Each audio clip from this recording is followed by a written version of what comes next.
আমরা বাস্তবতাটা সবাই জানি যে পাকিস্তান আমাদের চেয়ে বেটার টিম। তো এর আগেও আমি বলেছি এখানে আমাদের হারানোর কিছু নেই, তবে আমরা যদি নিজেদের সাধ্যমতো চেষ্টা করতে পারি তাহলে পাওয়ার অনেক কিছু আছে। আর যেহেতু যেটা বললেন যে সিনিয়র জুনিয়র, হ্যাঁ আমাদের টিমে 7 জন 21 প্লেয়ার আছে 21-এর। তো তাদের সাথে আমাদের আন্ডারস্ট্যান্ডিংটা ভালো, কারণ এর মধ্যে 4 জন প্লেয়ার অলরেডি 3-4 বছর হয়ে গেছে ন্যাশনাল টিমে খেলা। তো ডেফিনেটলি ওই দিক থেকে আমাদের সবার আন্ডারস্ট্যান্ডিংটা আগের মতোই আছে।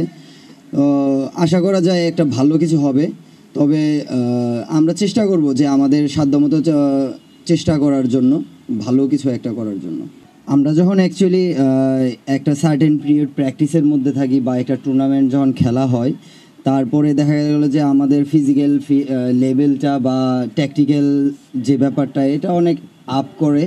এরপরে দেখা যায় আমরা আবার 3-4 মাস একদম আউট অফ হকিতে চলে যাই। সেটা আমাদের ফিটনেসের জন্য হোক বা মেন্টালি সব দিকেই আমরা পিছিয়ে পড়ি। তো ফেডারেশন যদি এই ধারাবাহিকতাটা বজায় রাখে, যে প্র্যাকটিস টুর্নামেন্ট হতে পারে বা আপনার ক্যাম্প হতে পারে, লোকাল টুর্নামেন্ট হতে পারে, লিগ হতে পারে, যে কোনো খেলার মাধ্যমে যদি আমরা মধ্যে থাকি, তাহলে আমার মনে হয় যে হকি গ্র্যাজুয়ালি আপ করবে। যদি প্লেয়াররা যদি খেলার বাইরে চলে যায় তাহলে সেখানে ইমপ্রুভ করার সুযোগটা অনেকটাই কমে যায়।